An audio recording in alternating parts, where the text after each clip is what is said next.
When Margaret collapsed at the train station clutching a marriage contract, the stranger who carried her home discovered she'd been abandoned by the very man who was supposed to claim her as his bride.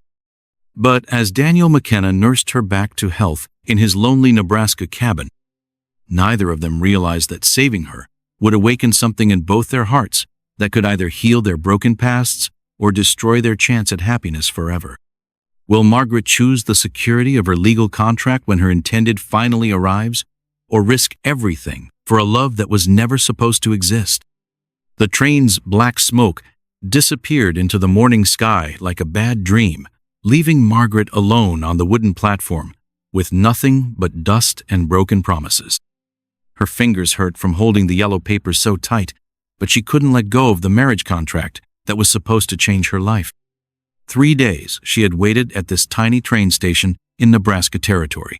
3 whole days with barely any food and nowhere to sleep except the hard wooden bench.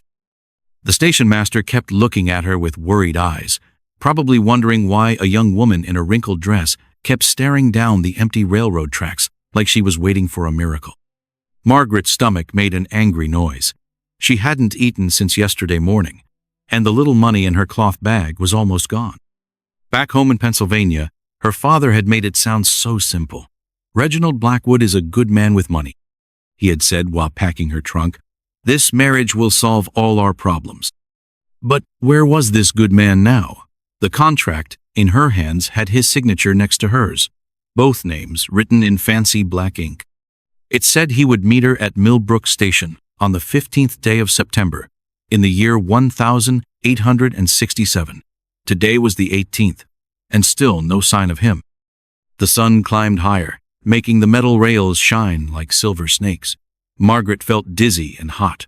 Her blue dress, the nicest one she owned, was covered in dust from sitting on the platform for so long. She tried to smooth her brown hair, but it kept falling out of its pins. A little girl with pigtails skipped by with her mother, both carrying baskets of fresh bread. The smell made Margaret's mouth water and her stomach hurt even more. She watched them disappear into the general store across the dirt street, wishing she could follow them. "Maybe he's not coming," she whispered to herself, but saying it out loud made it feel too real. The marriage contract felt heavy in her hands, heavier than paper should feel. She unfolded it again and read the words she had read 100 times before. Her father's shaky handwriting was at the bottom, right next to Mr. Blackwood's neat signature. 2 men had decided her future without even asking what she wanted. Margaret tried to stand up, but her legs felt like jelly. The world started spinning around her like a toy top. She grabbed the wooden post next to the bench, but her hands were too sweaty to hold on tight. "Not now," she said to the empty air. "Please, not now." But her body wouldn't listen. The train station started to look fuzzy, like she was seeing it through thick glass. The sound of horses and wagon wheels became far away, like someone had stuffed cotton in her ears. Margaret took 1 step toward the station door, then another. Her feet felt like they were made of lead. The marriage contract slipped from her fingers and fluttered toward the ground, but she caught it just in time. This piece of paper was all she had left of her old life, even if it was just a lie. The wooden platform seemed to tilt sideways. Margaret put her hand against the wall to steady herself, but the rough boards felt like they were moving. Her heart was beating so fast it hurt, and little black spots danced in front of her eyes. She could hear footsteps coming closer, but they sounded like they were coming from underwater. Someone was walking across the platform, their boots making a steady rhythm against the wood. Margaret wanted to call out for help, but her voice had disappeared. The footsteps stopped right in front of her. Margaret looked up and saw a pair of brown leather boots, scuffed and worn from hard work. Above the boots were dark pants and strong hands that looked like they had built things and fixed things and worked in the sun. "Miss," the voice was deep and gentle, like warm honey. "Are you all right?" Margaret tried to answer, but no words came out. The black spots in front of her eyes were getting bigger, and the world was fading away like a candle being blown out. The last thing she remembered was falling forward, and those gentle hands catching her before she hit the ground. Margaret woke up floating through the air, but that couldn't be right. She blinked her eyes and realized she was being carried by someone strong and careful. The man holding her had gray hair that touched his collar, and eyes the color of storm clouds before rain. "Put me down," she tried to say, but her voice came out like a whisper. "I can walk." The man looked down at her with those gray eyes, and Margaret saw something kind in them. "Can you?" he asked, not in a mean way, but like he really wanted to know. Margaret tried to make her legs work, but they felt like cooked noodles. The man holding her was tall and lean, with strong shoulders that carried her weight like she was no heavier than a feather. His shirt was clean but patched in places, and his hands were rough from working outside. "My name is Daniel McKenna," he said as they walked toward a small wooden house. "And you're going to be fine." The house sat by itself on the flat Nebraska land, with a small garden and a barn behind it.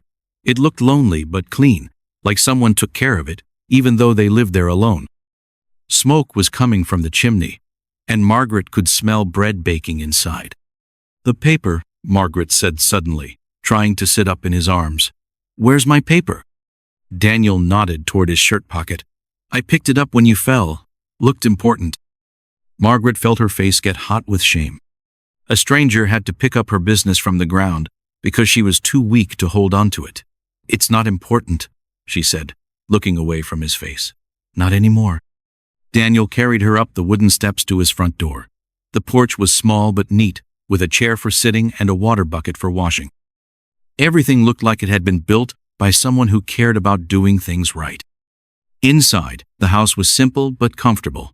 There was a fireplace with a warm fire crackling, and shelves made from old boards held books and dishes. A quilt covered the bed near the window, and dried flowers hung from the wooden ceiling. Daniel set her down gently on the bed, then went to the stove where a kettle was already heating. Margaret watched him move around the kitchen, noticing how he did everything with quiet, careful movements. He poured hot water into a cup and added leaves that smelled like flowers. "Drink this," he said, handing her the cup. "It'll help." Margaret took the cup with shaking hands. The tea was hot and sweet, and it made her empty stomach feel better. "Why are you helping me?" she asked. Daniel sat down in a chair across from her, but not too close. "Because you needed help," he said simply. "You don't know anything about me. I could be a criminal or a crazy person." Daniel almost smiled. "Are you?" "No," Margaret said, feeling silly. "Then there's no problem." Margaret looked around the small house again. Everything was clean and organized, but she noticed there were 2 plates on the shelf and 2 cups by the sink. "Do you live alone?" she asked. Daniel's face changed, becoming sadder. "I do now." Margaret saw a picture on the shelf above the fireplace. It showed a pretty woman with kind eyes and a gentle smile. Next to it was a smaller picture of a little boy with curly hair. "I'm sorry," Margaret said softly. Daniel followed her eyes to the pictures.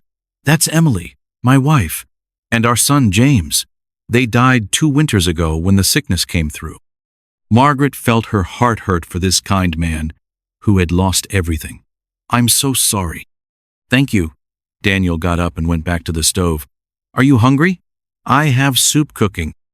Margaret's stomach answered for her with a loud growl, making her face turn red again. Daniel ladled soup into a bowl and brought it to her. It smelled like vegetables and herbs, and when she tasted it, it was the best food she had eaten in days. "This is wonderful," she said between spoonfuls. "Emily taught me to cook," Daniel said. "She said a man should know how to take care of himself." Margaret ate the soup slowly, enjoying every bite. Outside, the wind was picking up, and she could hear it whistling around the house. Dark clouds were gathering in the sky, and the air smelled like rain. "There's a storm coming," Daniel said, looking out the window. "Good thing we got you inside." Margaret set down her empty bowl. "I should go. I've already caused you enough trouble." "Where would you go?" Daniel asked gently.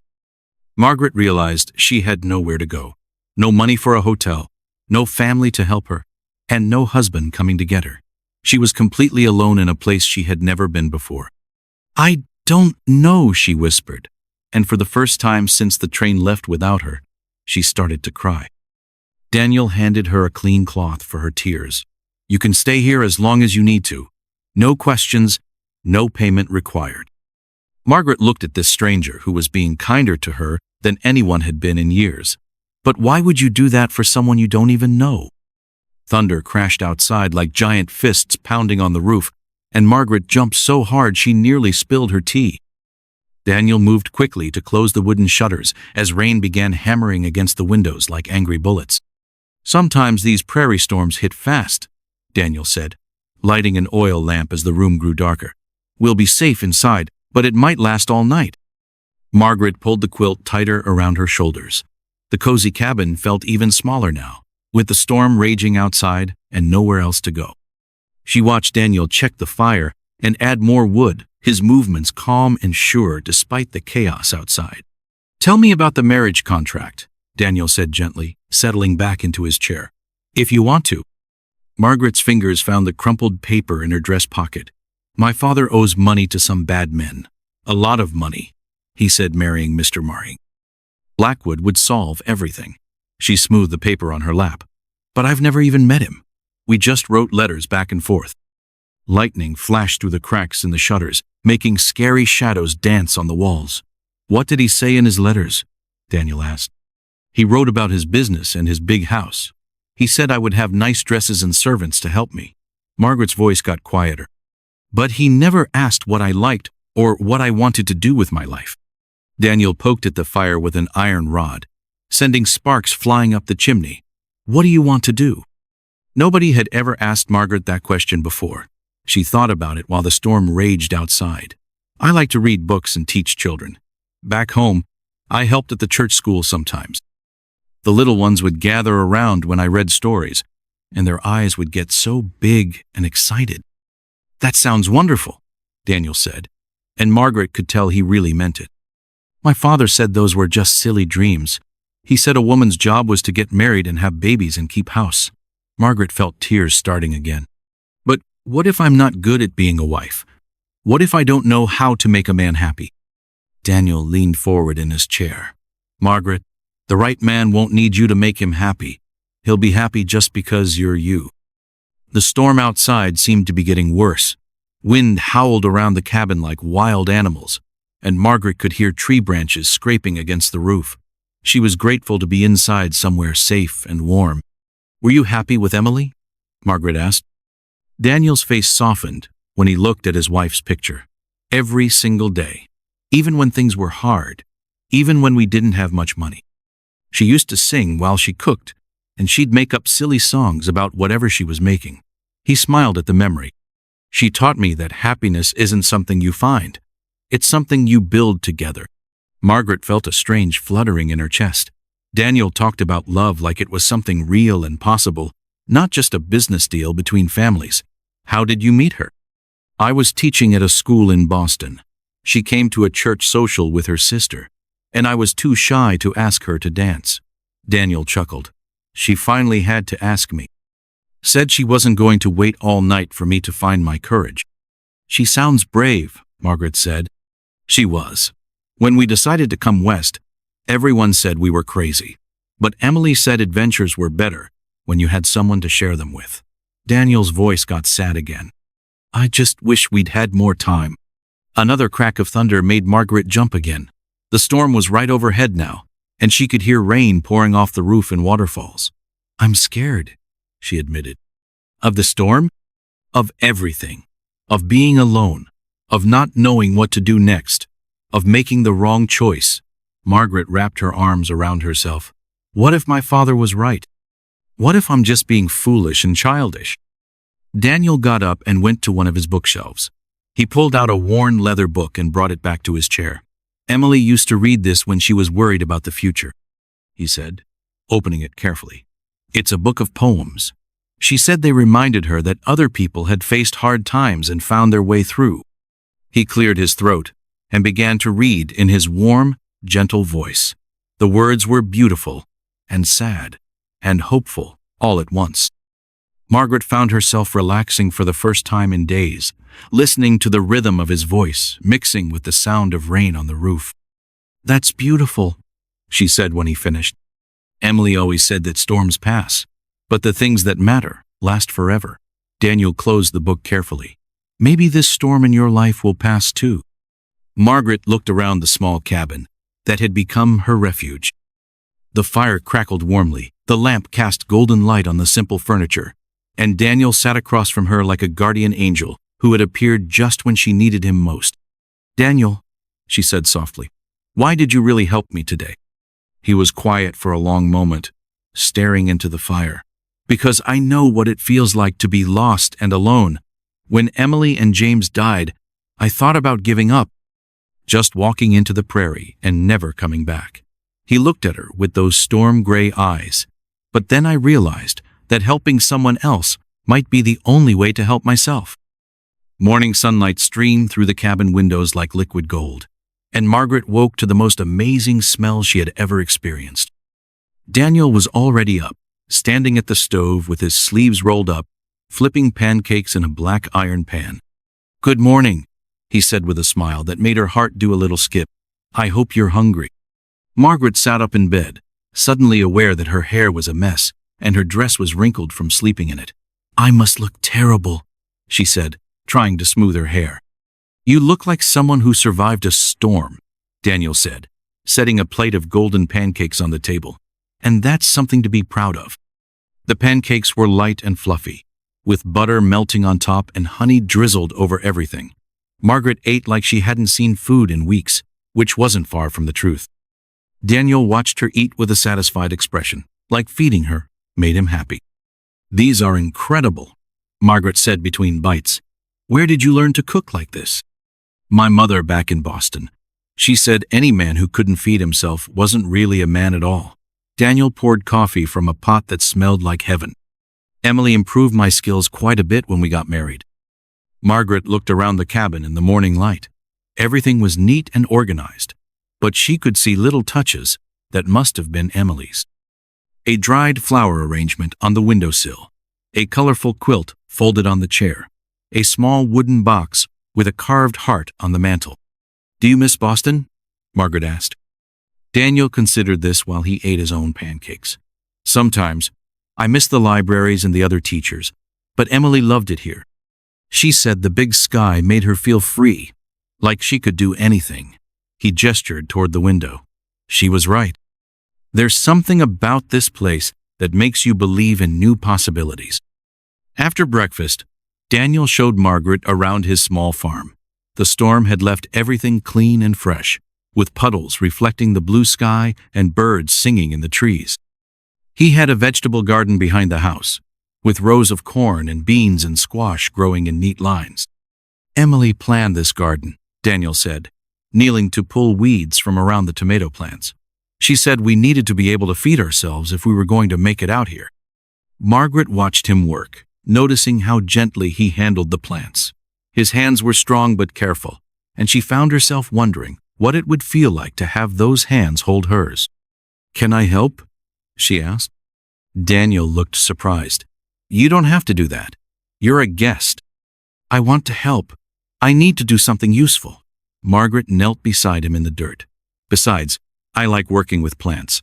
We had a garden back home." They worked together in comfortable silence, pulling weeds and checking the vegetables. Margaret found herself relaxing in a way she hadn't felt in years. The work was simple and honest, and Daniel's presence beside her felt natural and right. "Margaret," Daniel said suddenly, "what was your life like before? Really like?" Margaret sat back on her heels, thinking about how to explain. "Quiet, lonely. My mother died when I was 12, and after that it was just me and my father. He worked all the time, and when he was home, he was usually drinking." She pulled another weed. "I spent most of my time reading or helping at the church. I didn't have many friends." "What about the marriage arrangement? How did that happen?" Margaret's face grew hot with shame. "My father met Mr. Blackwood at a card game. They got to talking, and my father mentioned he had a daughter who needed a husband. Mr. Blackwood said he needed a wife to run his household." She threw the weed she was holding into the pile. "They worked out the details like I was a horse they were trading." Daniel stopped weeding and looked at her. "That must have been frightening." "It was, but I thought maybe it would be better than staying home. At least I'd have a purpose, a place where I belonged." Margaret felt tears starting again. "But then he didn't come, and I realized I was just fooling myself. I don't belong anywhere." Daniel reached over and gently took her hand. His fingers were warm and slightly rough from work, but his touch was the kindest thing Margaret had ever felt. "You belong wherever you choose to be," he said softly. "And right now, you belong here." They went back to weeding, but now Margaret was very aware of Daniel working beside her. She noticed how his gray hair caught the sunlight, how his shirt stretched across his broad shoulders, how he hummed quietly while he worked. "Daniel," she said after a while, "do you ever think about getting married again?" His hands stilled on the plants. "Sometimes, but it would have to be someone very special, someone who could understand that Emily will always be part of who I am." "That makes sense," Margaret said, though she felt a little stab of something that might have been jealousy. "What about you? Do you think you'll try to find another husband?" Margaret considered this while she worked. "I don't know. After what happened with Mr. Blackwood, I'm not sure I trust my judgment about men." She glanced at Daniel. "Present company excluded, of course." Daniel smiled at that. "Of course." They finished the weeding and moved to the chicken coop, where Daniel had 6 red hens that clucked and fussed when they saw strangers. Margaret had never been around chickens before, and she was a little nervous when Daniel handed her a basket for collecting eggs. "They won't hurt you," he said with a grin. "Just reach under them gently and take the eggs. They're used to it." Margaret approached the first hen nervously. The bird eyed her suspiciously but let her take the egg from underneath. "I did it," Margaret said, feeling ridiculously proud. "You're a natural," Daniel said, and Margaret glowed at his praise. As they walked back to the house with their basket of eggs, Margaret realized something had changed. For the first time in her life, she felt useful and appreciated. Daniel didn't treat her like a burden or a problem to be solved. He treated her like a person who mattered. But even as she enjoyed this feeling, a worry nagged at the back of her mind. What would happen when Mr. Blackwood finally showed up? And what would happen to her heart, which was already starting to feel things for Daniel that she had no right to feel? The sound of horses galloping fast made Daniel drop his coffee cup, and it shattered on the wooden floor like a gunshot. Margaret froze at the kitchen table, her fork halfway to her mouth, as the thunder of hoofbeats grew louder and closer. "Stay inside," Daniel said, moving quickly to the window. His whole body had gone tense, like a cat ready to fight. 3 riders coming in hard. That's never good news. Margaret's heart started beating so fast she could hear it in her ears. Through the gap in the curtains, she saw dust clouds rising from the dirt road that led to Daniel's farm. The riders were still too far away to see clearly, but they were coming straight toward the cabin. "What if it's him?" Margaret whispered, her voice shaking. "What if it's Mr. Blackwood?" Daniel's jaw tightened. "Then we'll deal with it." He reached above the fireplace and took down a rifle that Margaret hadn't noticed before. "But nobody's taking you anywhere you don't want to go." The horses were close enough now that Margaret could hear the jingle of bridles and the creak of leather saddles. Daniel checked his rifle carefully, then set it beside the door where he could reach it quickly. His movements were calm and sure, but Margaret could see the worry in his gray eyes. "Margaret," he said softly, "whatever happens, remember that you have choices. You're not a piece of property to be bought and sold." The hoofbeats stopped right outside the cabin. Margaret heard men's voices, low and serious, talking among themselves. Her hands were shaking so badly she had to grip the edge of the table to keep them still. A loud knock echoed through the cabin, making Margaret jump. "Open up," a man's voice called out. "I know she's in there." Daniel looked at Margaret, and she nodded, trying to be brave. He opened the door just wide enough to step outside, keeping his body between the visitors and the cabin. "Can I help you, gentlemen?" Daniel's voice was polite but firm. "You can start by sending out my bride," came the reply. Margaret's blood turned to ice. She knew that voice from her nightmares. It was Reginald Blackwood, and he sounded angry. Margaret crept to the window and peeked through the curtains. Mr. Blackwood sat on a beautiful black horse, wearing an expensive suit and a hat that probably cost more than Daniel's entire wardrobe. He was younger than she had expected, maybe 30 years old, with dark hair and cold blue eyes that reminded her of winter ice. Behind him were 2 other men on horses. They looked rough and mean, like the kind of men her father owed money to. One had a scar across his cheek, and the other kept his hand resting on the gun at his hip. "Your bride?" Daniel said, his voice dangerously quiet. "I think there's been some confusion." Blackwood laughed, but it wasn't a happy sound. No confusion at all. Margaret Hartwell was supposed to meet me at the train station. When she didn't show up, I tracked her here. His eyes narrowed. "Now send her out so we can get this marriage business finished." "She was at the station," Daniel said, "for 3 days. Where were you?" "Business delayed me, but the contract is still valid, and she's still my intended bride." Blackwood's voice grew harder. "I don't appreciate having to chase down my property." Margaret felt anger flare up inside her chest like a fire. Property? She was a person, not a thing to be owned. She stood up from the table, her fear replaced by fury. "I'm not your property," she called out through the door, "and I'm not going anywhere with you." Blackwood's face turned red. "You signed a contract. Your father signed a contract. You can't just decide to break it because your feelings got hurt." Margaret stepped outside, ignoring Daniel's worried look. Seeing Blackwood up close made her even angrier. He sat on his horse like a king, looking down at peasants, his mouth twisted in an ugly sneer. "I waited for you," Margaret said, her voice shaking with rage. 3 days I sat on that platform with nowhere to go and no word from you. If I meant so little that your business was more important, then we're not meant to be married. Marriage isn't about feelings, you silly girl. Blackwood snapped. It's about contracts and agreements and practical arrangements. I can give you a fine house and nice clothes and a respectable position in society. What about love? Margaret asked. What about kindness and respect? Blackwood laughed again, and it made Margaret's skin crawl. Love? You've been reading too many romantic novels. Marriage is a business arrangement. Nothing more. Daniel stepped closer to Margaret, and she could feel his solid presence beside her like a shield. Maybe that's how you see marriage, Daniel said quietly, but some of us believe it should be built on more than money and contracts. The scarred man behind Blackwood leaned forward in his saddle. We doing this the easy way or the hard way, boss? Blackwood studied Daniel with those cold blue eyes. You're making a mistake, farmer. I have friends in town, important friends.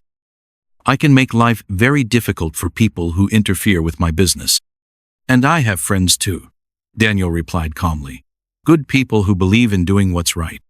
Margaret felt a surge of gratitude toward Daniel. He was risking his safety to protect her, even though he barely knew her. No one had ever stood up for her before. The contract is binding, Blackwood continued. If Margaret refuses to honor it, I can take her to court. I can ruin her reputation and her family's name. Then do it, Margaret said, surprising everyone, including herself. I'd rather face scandal than marry someone who thinks I'm just property to be collected. Blackwood's eyes went wide with shock. He clearly hadn't expected her to call his bluff. You don't mean that. I absolutely mean it. Margaret lifted her chin higher. I've learned something these past few days. I've learned what it feels like to be treated with kindness and respect. I won't settle for less. The man with his hand on his gun shifted restlessly. Boss, we could just take her. Who's gonna stop us? Daniel's hand moved slowly toward his rifle. I am. The tension in the yard crackled like lightning about to strike, and Margaret could barely breathe as she watched the 3 men on horses stare down at Daniel. The scarred man's hand was now resting openly on his gun, and Blackwood's face had turned an ugly shade of purple. You're willing to die for a woman you barely know? Blackwood asked Daniel with disbelief. I'm willing to die for what's right, Daniel replied, his voice steady as stone. And forcing a woman into marriage against her will isn't right. Margaret felt her heart swell with something powerful and warm. Nobody had ever been willing to fight for her before. Her own father had sold her off without a second thought, but this kind man was ready to risk everything to protect her freedom. This is ridiculous, Blackwood sputtered. Margaret, stop this nonsense right now. You're my intended bride, and you're coming with me. No, Margaret said firmly. I'm not. She moved closer to Daniel, and he shifted slightly so his body was protecting hers. The movement was small, but it said everything about how he saw her, not as property, but as someone worth protecting. The man with the gun started to draw his weapon, but suddenly the sound of more horses filled the air. Margaret turned to see 5 riders approaching fast from town, led by a man wearing a silver star on his chest. "Sheriff Morrison," Daniel called out with relief. The sheriff rode up and took in the scene with sharp eyes. He was an older man with gray whiskers and hands that looked like they'd handled plenty of trouble. "What's going on here, Daniel?" "These men are trying to force Miss Hartwell to leave against her will," Daniel explained. Sheriff Morrison looked at Blackwood and his companions with obvious suspicion. "That true?" "She's under contract to marry me," Blackwood said, trying to sound important. "This man is interfering with legal business." "Let me see this contract," the sheriff said, holding out his hand. Margaret pulled the crumpled paper from her pocket and handed it to the sheriff. He read it carefully, while everyone waited in tense silence. The horses stamped their feet and snorted, and somewhere in the distance a crow cawed. "Well," the sheriff said finally, "this contract says you were supposed to meet her at the train station on September 15th. That was 5 days ago. Where were you?" "Business delayed me," Blackwood said impatiently. "But the contract is still valid." "Actually, it's not." The sheriff folded the paper and handed it back to Margaret. "See, a contract requires both parties to fulfill their obligations. When you failed to show up at the agreed time and place, you broke the contract first." Margaret felt a rush of relief so strong it made her dizzy. "So I'm free?" "Free as a bird," the sheriff confirmed with a smile. "This piece of paper isn't worth the ink it's written with." Blackwood's face went from purple to bright red. "This is outrageous. You can't just—" "I can, and I am," the sheriff interrupted. "Now, I suggest you and your friends ride back to town before I decide to look closer at those guns you're carrying." The scarred man looked like he wanted to argue, but the sheriff's deputies had their hands resting on their own weapons. After a long moment, Blackwood jerked his horse's reins around.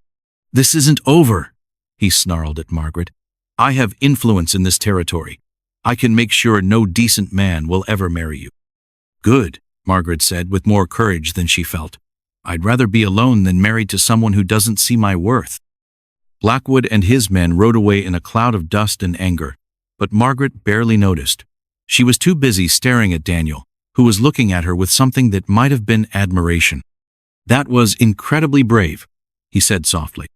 "I was terrified," Margaret admitted. "Being brave doesn't mean you're not scared. It means you do the right thing even when you are scared." The sheriff tipped his hat to both of them. "If those men give you any more trouble, you send word to town. We'll handle it." After the sheriff and his deputies rode away, Margaret and Daniel stood alone in the sudden quiet. The morning sun was climbing higher, warming the air and making everything look peaceful again. "I can't believe it's over," Margaret said, looking down at the marriage contract in her hands. "What will you do now?" Daniel asked. Margaret looked around at the little farm that had become her sanctuary. The neat garden, the cozy cabin, the chickens clucking contentedly in their coop. Most of all, she looked at Daniel, whose kindness had given her the strength to stand up for herself. "I don't know," she said honestly. "For the first time in my life, I get to choose my own future. It's exciting and terrifying at the same time." Daniel was quiet for a moment, like he was working up courage to say something important. "Margaret, I know we haven't known each other very long, but these past few days have been—" He paused, searching for the right words. "They've been the best days I've had since Emily died." Margaret's heart started beating faster. "They've been wonderful for me, too." "I know I'm not much to offer," Daniel continued, his voice uncertain. "Just a small farm and a simple life. But if you wanted to stay, if you wanted to help me build something here," he looked at her with those storm-gray eyes, "I think we could be happy together." Margaret felt tears starting, but these were good tears. Happy tears. "Daniel, are you asking me to marry you?" "I'm asking if you'd consider it. Not because of any contract or agreement between other people, but because we choose each other." Margaret looked at this wonderful man who had saved her in every way that mattered. He had shown her what real kindness looked like, what it meant to be valued and protected and cared for. "Yes," she whispered. "Yes, I would love to stay and build a life with you." Daniel's face lit up with joy, and he pulled her into his arms right there in the yard. Margaret had never felt so safe and happy and free in her entire life. As they held each other in the morning sunshine, Margaret realized that sometimes the worst things that happen to you can lead to the best things. If Blackwood had shown up at the station on time, she never would have met Daniel. She never would have learned that she was strong enough to stand up for herself, or that love could be built on kindness instead of contracts. The future stretched out before them like an open prairie, full of possibilities and promise. Margaret's hands shook as she tried to button the blue dress she had worn on the train, but her fingers wouldn't work right because today was her wedding day, and everything felt like a beautiful dream that might disappear. 3 weeks had passed since Daniel proposed, and now the little church in town was filled with people she was just getting to know. "Hold still, dear," said Mrs. Patterson, the minister's wife, as she helped with the stubborn buttons. "You're as nervous as a cat in a thunderstorm." Through the small window of the church's back room, Margaret could see Daniel waiting at the altar in his best suit. He had combed his gray hair neatly and shaved carefully, but she could tell he was nervous too by the way he kept adjusting his tie. "What if I'm making a mistake?" Margaret whispered to Mrs. Patterson. "What if I don't know how to be a good wife?" Mrs. Patterson smiled kindly. "Child, I've been watching you and Daniel together for 3 weeks. The way he looks at you and the way you look at him, that's not a mistake. That's a blessing." Margaret peeked out the window again. The church was fuller than she had expected. Sheriff Morrison sat in the front row with his wife, along with the doctor and his family. Even some of the farmers from nearby had come with their wives and children.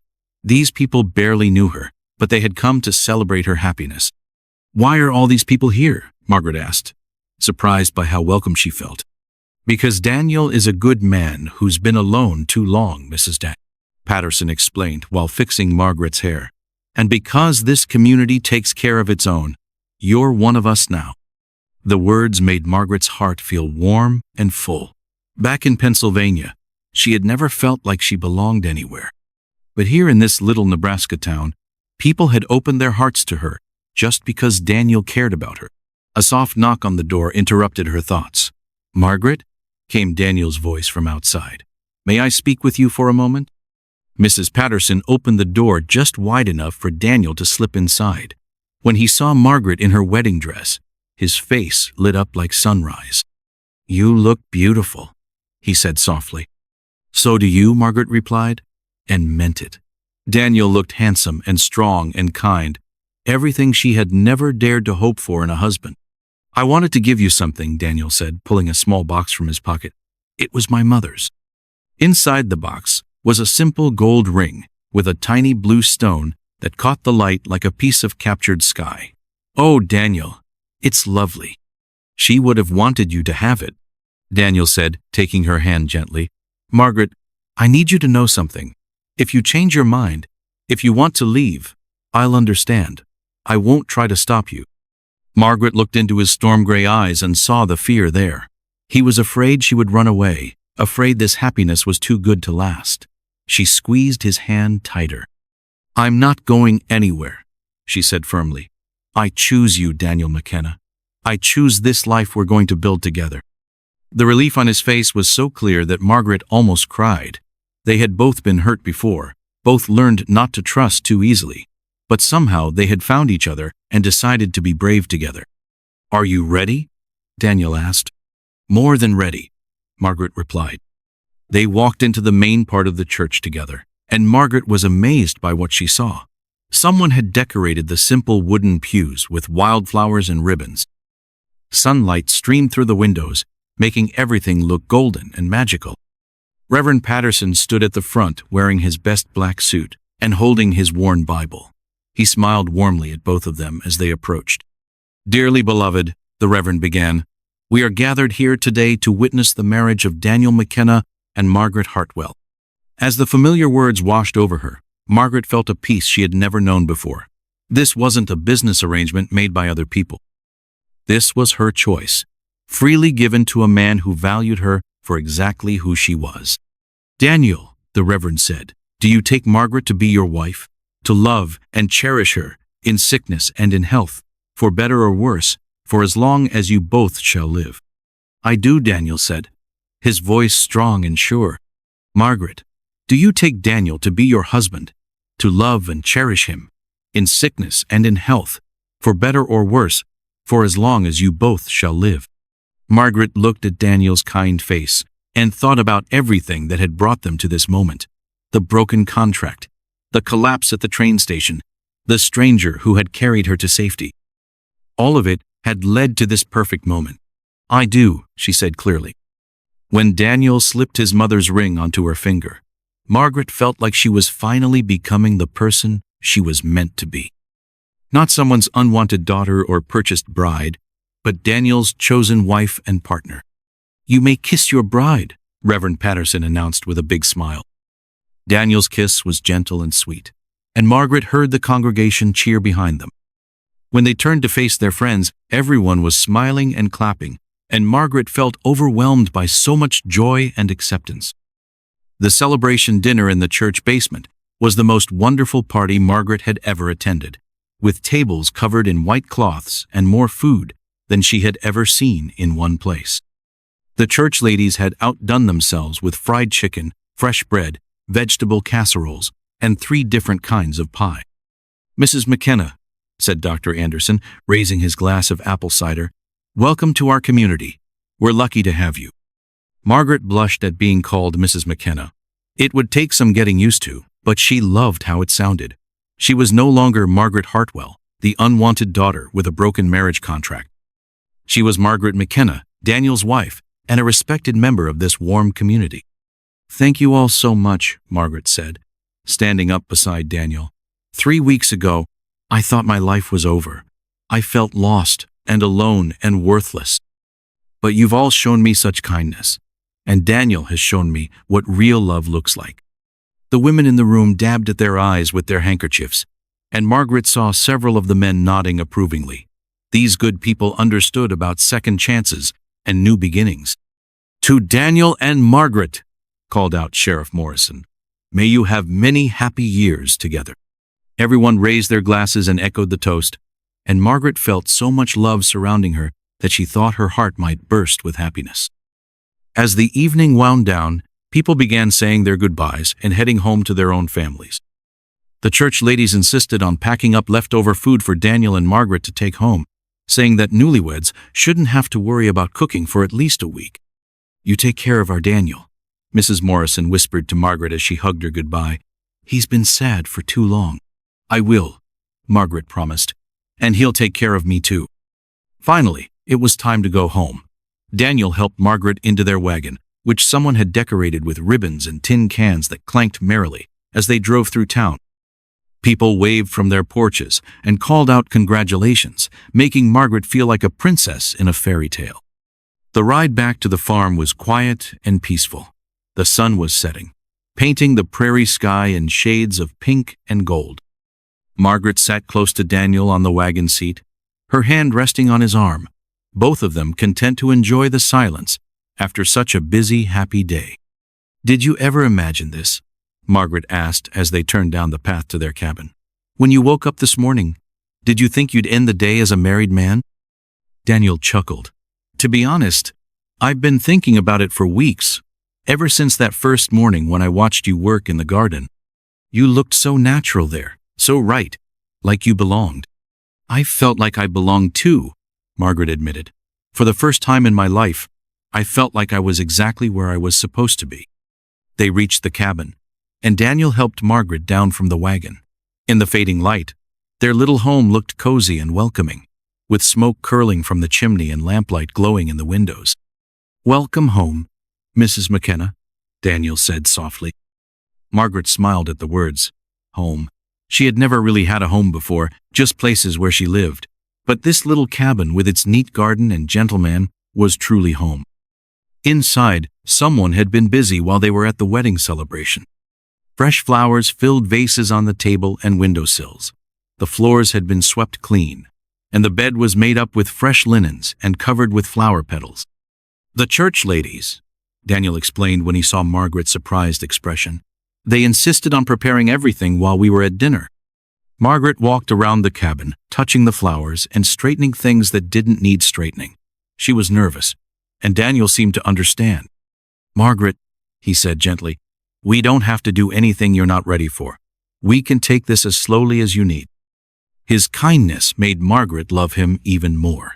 Another man might have demanded his rights as a husband, but Daniel was thinking about her comfort and feelings. "I know," she said, turning to face him. "I trust you, Daniel. I trust you completely." They sat together on the small sofa by the fireplace, Margaret's head resting on Daniel's shoulder while he stroked her hair. The fire crackled peacefully, and outside they could hear the familiar sounds of their farm, chickens settling for the night, the wind in the trees, the distant lowing of cattle. "What do you think Emily would say about all this?" Margaret asked quietly. Daniel was silent for a moment, thinking, "I think she'd be happy. She always said I was meant to take care of people, and that I'd wither up and die if I stayed alone too long." He pressed a kiss to the top of Margaret's head. "She'd like you. You're both strong women who know your own minds." "I hope I can live up to her memory," Margaret said. "You're not replacing her," Daniel said firmly. "You're starting something new with me. Emily was my past, and a beautiful one, but you're my future, and that's just as beautiful." Margaret felt tears of happiness sliding down her cheeks. She had found something she never knew existed, a love that didn't demand she be someone different, but celebrated exactly who she was. "I love you, Daniel McKenna," she whispered. "I love you too, Margaret McKenna," he replied. As they sat together in their little home, surrounded by the peace and quiet of the Nebraska prairie, Margaret thought about the journey that had brought them together. The abandoned marriage contract that had seemed like the end of everything had actually been the beginning of something wonderful. Tomorrow they would start their new life together as husband and wife. They would work the farm, maybe start that school Daniel had mentioned, and build something beautiful together. But tonight, they were just two people who had found each other against all odds, grateful for second chances, and brave enough to choose love. A letter with official government seals arrived on a cold October morning that changed everything, and Margaret's hands trembled as she read the words that could destroy their happiness. The postman had ridden out specially from town, saying it looked too important to wait for Daniel's usual weekly trip to collect mail. "What is it?" Daniel asked, seeing her face go pale as fresh snow. Margaret sank into a kitchen chair, the letter fluttering in her shaking fingers. "It's from the territorial court in Omaha. Mr. Blackwood is suing us. He's claiming that our marriage isn't legal because I was already bound to him by contract." Daniel took the letter and read it twice, his jaw getting tighter with each word. "This is ridiculous. The sheriff said that contract was worthless when Blackwood failed to show up. But look at this part." Margaret pointed to a paragraph near the bottom. "Blackwood has 3 witnesses who say they saw him at the train station on the right day. They're claiming he was there and I ran away with you instead of meeting him." The lies were so bold and shocking that Margaret felt sick to her stomach. How could anyone make up such terrible stories? Daniel set the letter down and began pacing around their small kitchen like a caged animal. "Those men with him that day," Daniel said grimly. "They'll say whatever he pays them to say." Margaret felt tears starting to burn behind her eyes. After 6 weeks of perfect happiness, the outside world was trying to tear them apart again. "Daniel, what if the judge believes them? What if they say our marriage has to be canceled?" "That's not going to happen," Daniel said firmly, but Margaret could hear the worry in his voice. The letter said they had to appear in court in 3 weeks, and until then, Margaret wasn't allowed to leave the county. She felt like a prisoner in her own home, even though it was the place she loved most in the world. "There's something else," Margaret said quietly, looking at the last page of the legal papers. "Blackwood is also suing for damages. He says I cost him money and hurt his reputation by running away." Daniel stopped pacing and stared at her. "How much money?" $500. Margaret's voice was barely a whisper. That was more money than most people saw in 2 years, certainly more than a small farmer like Daniel could ever pay. For the first time since she'd known him, Daniel looked truly defeated. He sat down heavily in his chair and put his head in his hands. "I don't have that kind of money, Margaret. If we lose this case—" "We won't lose," Margaret said, trying to sound braver than she felt. "We have the truth on our side." "Sometimes the truth isn't enough," Daniel replied sadly. "Blackwood has money and influence.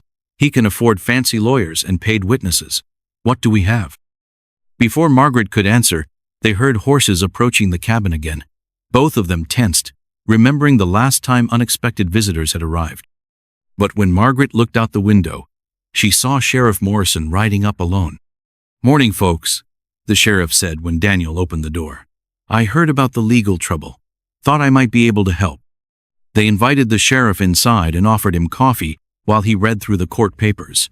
He shook his head in disgust as he finished.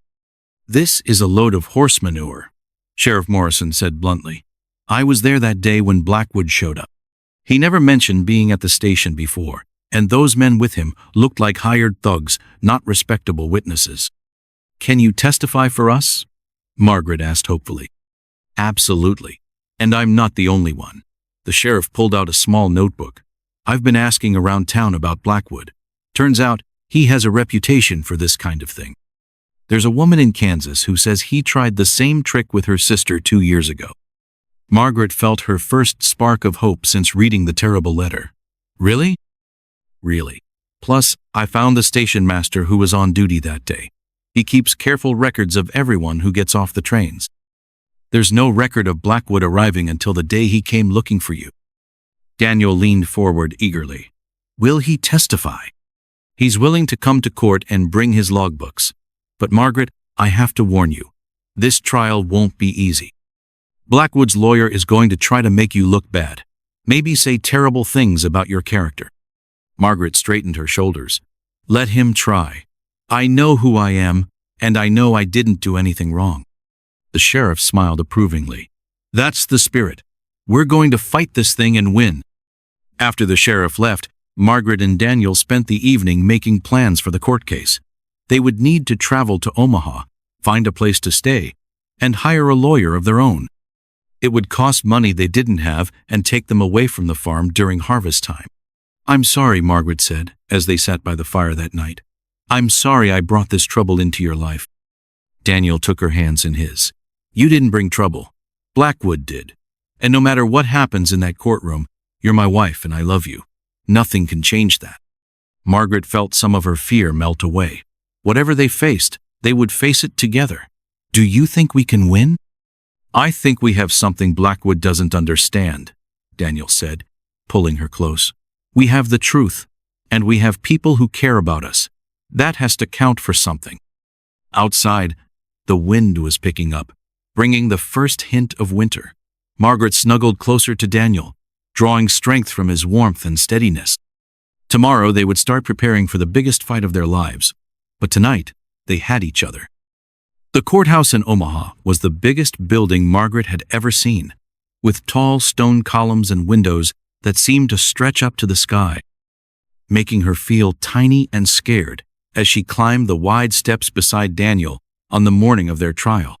"Remember," said Mr. Fright Thompson, their lawyer, as they paused at the huge wooden doors, "answer only what you're asked. Speak clearly and tell the truth. That's all we need." Mr. Thompson was a young lawyer who had agreed to take their case for very little money because he believed in justice. He wasn't fancy like Blackwood's expensive attorney from back east, but he was honest and smart, and Margaret trusted him. Inside the courtroom, Margaret was amazed by how grand everything looked. The ceiling was painted with beautiful designs, and the judge's bench sat high above everyone else like a throne. Rows of wooden seats filled the room, and Margaret was surprised to see familiar faces in the crowd. Sheriff Morrison sat in the front row with his wife, and behind them were Dr. Anderson, Reverend Patterson, and several other people from their town. They had traveled all this way to support Daniel and Margaret, and their presence made Margaret feel stronger. On the other side of the courtroom sat Reginald Blackwood, with his expensive lawyer, and the 2 rough men who had come to the farm that day. Blackwood was dressed in his finest suit and looked confident, like he was sure he would win. "All rise for the Honorable Judge Williams," called the bailiff.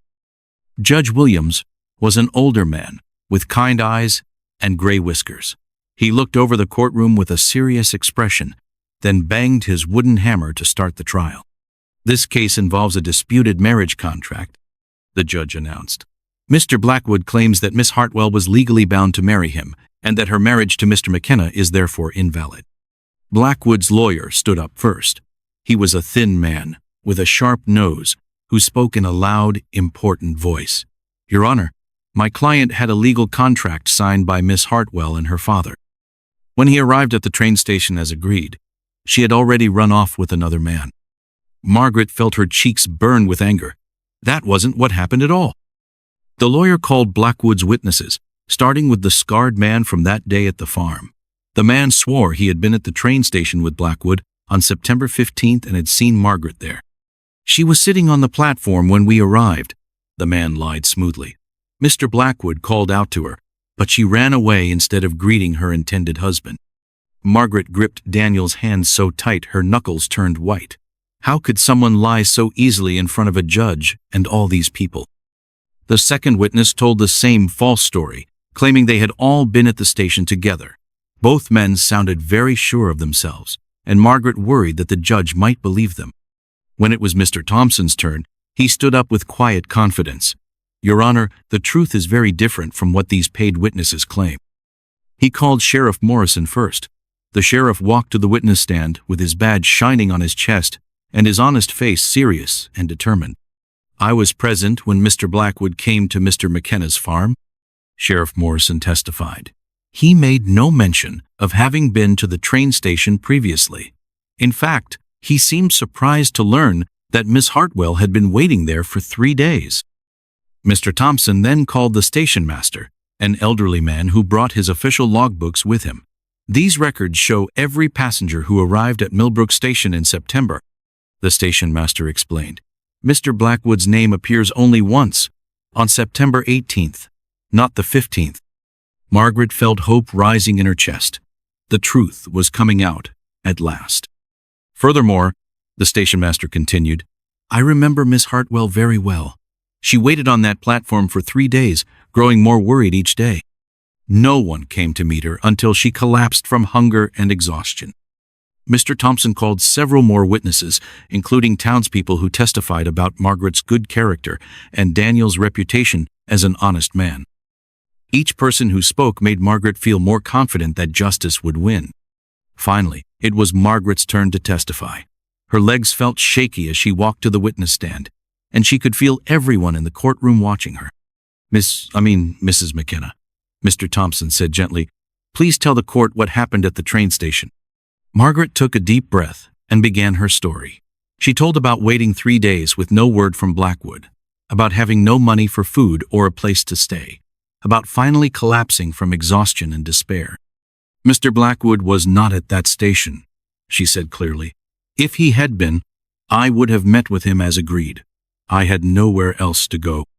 When Blackwood's lawyer questioned her, he tried to make her sound like a liar and a troublemaker. "Isn't it true that you wanted to break your engagement and ran away with the first man who offered?" "No," Margaret said firmly. "I honored my agreement. I waited faithfully for 3 days. Mr. Blackwood is the one who broke his promise. Why should we believe you over 3 witnesses who say otherwise?" Margaret looked directly at the judge. "Because I'm telling the truth, Your Honor, and because a real man of honor wouldn't need to pay people to lie for him." The courtroom buzzed with murmurs at her bold words, and Blackwood's face turned red with anger. When all the testimony was finished, Judge Williams announced that he would consider everything carefully before making his decision. "This court will recess until tomorrow morning." As they left the courthouse, Margaret felt exhausted but hopeful. They had told their side of the story, and she believed the truth was stronger than Blackwood's lies. "How do you think we did?" she asked Mr. Thompson. "I think," the young lawyer said with a small smile, "that justice has a very good chance of winning tomorrow." Judge Williams banged his wooden hammer 3 times, and the sound echoed through the packed courtroom like thunder, making Margaret's heart pound so hard she was sure everyone could hear it, as she waited to learn if her marriage was real or if everything she loved would be taken away. After careful consideration of all testimony and evidence, the judge began, his serious voice filling every corner of the room. "This court finds that the marriage contract between Miss Hartwell and Mr. Blackwood was legally broken when Mr. Blackwood failed to appear at the agreed time and place."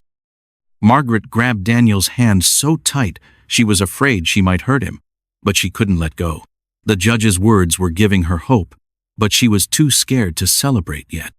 Furthermore, Judge Williams continued, the testimony of Mr. Blackwood's witnesses contradicts the official railroad records and the sworn testimony of multiple reliable citizens. This court finds their claims to be false. A gasp went up from Blackwood's side of the courtroom. Margaret saw Blackwood lean forward and whisper angrily to his expensive lawyer, his face growing redder by the second. Therefore, the judge said firmly, the marriage between Daniel McKenna and Margaret Hartwell McKenna is declared legal and valid. Mr. Blackwood's lawsuit is dismissed with prejudice. The courtroom erupted in cheers from Margaret's supporters. Sheriff Morrison stood up and clapped, and Mrs. Patterson wiped happy tears from her eyes. Margaret felt like she might faint from relief, but this time it was good, overwhelming feelings instead of bad ones. But Judge Williams wasn't finished yet. He banged his hammer again to restore quiet in the courtroom. However, the judge said, and Margaret's stomach dropped at that word, there is still the matter of Mr. Blackwood's claim for damages. Margaret's brief moment of joy turned to ice-cold fear. She had forgotten about the $500 Blackwood was demanding. Even if their marriage was safe, they could still be ruined by having to pay that impossible amount of money. Mr. Blackwood claims that Mrs. McKenna's actions damaged his reputation and cost him money, the judge explained. This court must consider whether any damages are owed. Mr. Thompson stood up quickly. Your Honor, if I may present additional evidence regarding Mr. Blackwood's character and business practices. You may proceed, the judge said. Mr. Thompson called a new witness that Margaret hadn't expected, a well-dressed woman about 30 years old who walked to the witness stand with confidence and determination. Please state your name for the court, Mr. Thompson said. I am Mrs. Caroline Mitchell from Kansas City, the woman replied in a clear, strong voice. Mrs. Mitchell, do you know the plaintiff, Mr. Reginald Blackwood? I do. 2 years ago, he attempted to force my younger sister into marriage, using the same tactics he's using here. Margaret's eyes went wide. This was exactly what Sheriff Morrison had mentioned, but she hadn't expected the woman to actually come to court. Mrs. Mitchell told a story that sounded terrifyingly familiar. Blackwood had made a marriage contract with her sister, then failed to appear at the agreed meeting place. When the sister tried to break the engagement, Blackwood had sued for damages and threatened to ruin the family's reputation. What happened in your sister's case? Mr. Thompson asked. We fought the lawsuit and won, but it cost our family nearly everything we had in lawyer fees. Mrs. Mitchell said sadly, my sister was so upset by the whole ordeal that she became ill and took months to recover. Why did you come here to testify today? Mrs. Mitchell looked directly at Margaret with kind, understanding eyes. Because no woman should have to go through what my sister endured. Mr.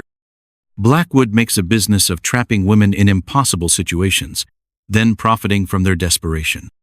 Blackwood's lawyer jumped up to object, but Judge Williams waved him back down.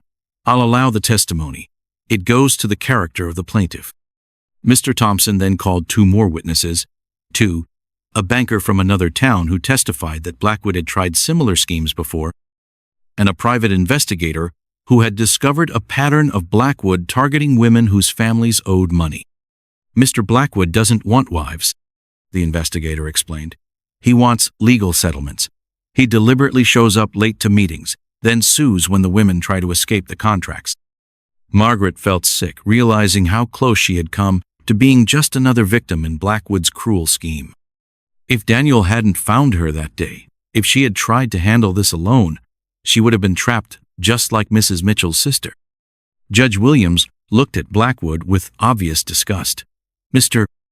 Blackwood, in light of this testimony about your character and business practices, this court not only denies your claim for damages, but strongly warns you against pursuing similar fraudulent schemes in the future. This is outrageous, Blackwood shouted, jumping to his feet. I demand. You demand nothing in my courtroom, Judge Williams roared back, his voice echoing off the walls. Sit down, or I'll hold you in contempt. Blackwood's lawyer grabbed his client's arm and forced him back into his seat, whispering urgently in his ear. But Blackwood shook him off and stood up again. You can't do this to me, Blackwood yelled. I have rights. I have influence. I'll appeal this decision. Bailiff, Judge Williams said calmly, Please escort Mr. Blackwood from my courtroom. And if he continues to harass Mr. and Mrs. McKenna, he'll face criminal charges." As the bailiff led a still protesting Blackwood away, Margaret finally allowed herself to believe it was really over. They had won completely. Their marriage was safe. They owed no money, and Blackwood could never bother them again. Daniel pulled her into his arms right there in the courtroom, and Margaret buried her face against his shoulder and cried happy tears. All around them, their friends from home were cheering and congratulating them. "It's finished," Daniel whispered in her ear. "We're free." Sheriff Morrison came over and shook Daniel's hand firmly. Justice was served today. That man got exactly what he deserved.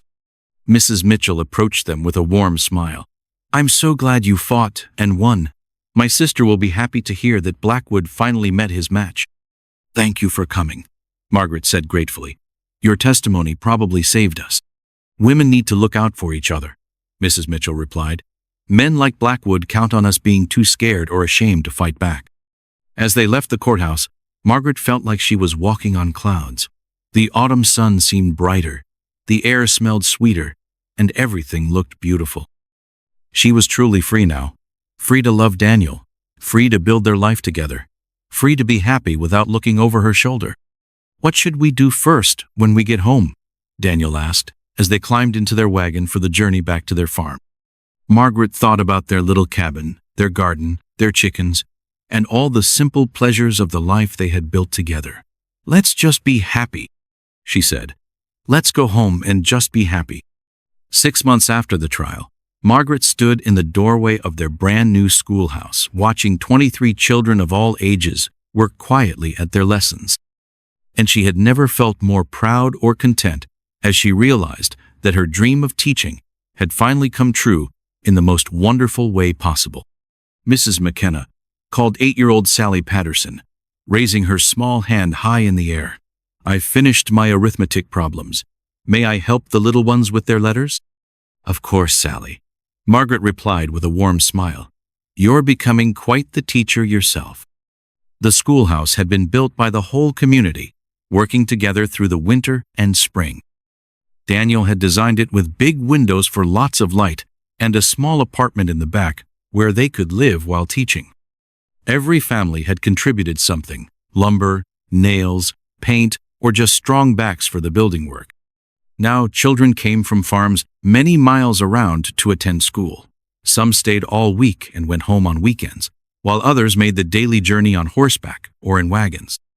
Margaret taught reading, writing, arithmetic, and geography, while Daniel helped with the older boys' lessons and taught practical skills like carpentry and farming. "Mr. McKenna," called 12-year-old Tommy Miller from the back of the room. "The baby chicks are hatching, come see." Daniel had built special boxes where they could watch chicken eggs hatch, teaching the children about life and nature. He hurried over with several excited students clustering around to see the tiny yellow chicks breaking out of their shells. Margaret watched her husband with the children and felt her heart swell with love and gratitude. Daniel was a natural teacher, patient and kind, able to explain difficult concepts in ways that made sense to young minds. The children adored him, and he seemed to come alive when he was helping them learn.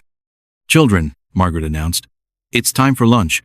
Please put away your slates and gather in a circle." The students quickly cleaned up their work areas and sat cross-legged on the wooden floor. Margaret had started a tradition of sharing a story during lunch, and it had become everyone's favorite part of the day. Today she chose to read from a book of fairy tales, and she watched the children's faces light up with wonder as she told the story of a brave princess who saved herself instead of waiting for a prince to rescue her. "I liked that princess," said 9-year-old Emma Thompson when the story ended. "She didn't need anyone else to solve her problems." "That's right," Margaret agreed. "Sometimes we have to be brave and save ourselves, but it's also good to have people who care about us and help us when we need it." After lunch, the children played outside while Margaret and Daniel ate their own meal on the schoolhouse steps. The spring day was warm and beautiful, with wildflowers blooming across the prairie and birds singing in the cottonwood trees Daniel had planted around the building. "Any regrets?" Daniel asked, taking Margaret's hand as they watched the children play tag in the sunshine. Margaret considered the question seriously. A year ago, she had been a frightened young woman with no choices and no hope for the future. Now she was a respected teacher, a beloved wife, and a valued member of a caring community. "Not a single one," she said firmly. "This life is better than anything I ever dreamed of." "Even though we're not rich? Even though we work hard every day and sometimes worry about money?" Margaret laughed and squeezed his hand. "Especially because of those things. We built this life ourselves, with our own hands and our own choices. Nobody gave it to us or forced it on us. It's ours." A rider approached the schoolhouse, and Margaret recognized Dr. Anderson coming for his weekly visit. He had started checking on the children's health regularly, and he often stayed to help with afternoon lessons. "Good afternoon, Dr. Anderson," Margaret called as he dismounted. "Perfect timing for geography lessons." "Excellent," the doctor replied with a grin. "I brought my maps of South America. Who wants to learn about penguins?" Every hand in the schoolyard shot up, and the children rushed inside to see the doctor's pictures and maps. Margaret and Daniel followed, watching their students' eager faces as they learned about faraway places and amazing animals. As the afternoon wore on, parents began arriving to collect their children. Margaret enjoyed talking with the mothers and fathers, hearing about their farms and families, sharing news about their students' progress. "Margaret," said Mrs. Wilson, whose twin boys attended school, "I can't thank you and Daniel enough. Tommy and Tim have learned more in these few months than in all their previous schooling combined." "They're wonderful students," Margaret replied honestly. "Smart and curious and eager to learn." "You have a gift for teaching," Mrs. Wilson continued. "These children are lucky to have you." After the last student had gone home, Margaret and Daniel cleaned the schoolhouse and prepared lessons for the next day.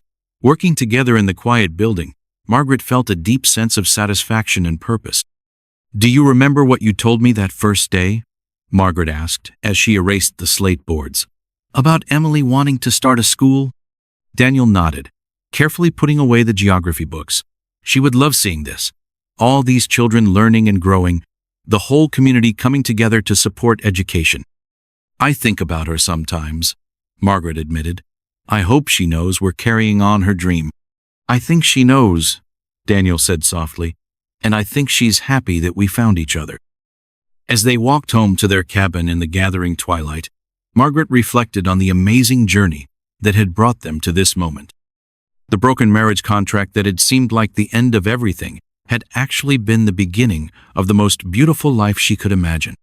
"Daniel," she said as they reached their front porch, "do you think we'll always be this happy?" "I think," Daniel replied, pulling her close for a kiss, "that happiness isn't something that just happens to you. It's something you choose every day. And I choose you, and this life, and this happiness, every single day." Margaret smiled and kissed him back, surrounded by the peace and love they had built together. Tomorrow would bring new challenges and new joys, but whatever came, they would face it together. The stars were coming out over the Nebraska prairie, and somewhere in the distance, a meadowlark sang its sweet evening song. Margaret McKenna was exactly where she belonged, living the life she had chosen, surrounded by love and purpose and hope for all the tomorrows yet to come.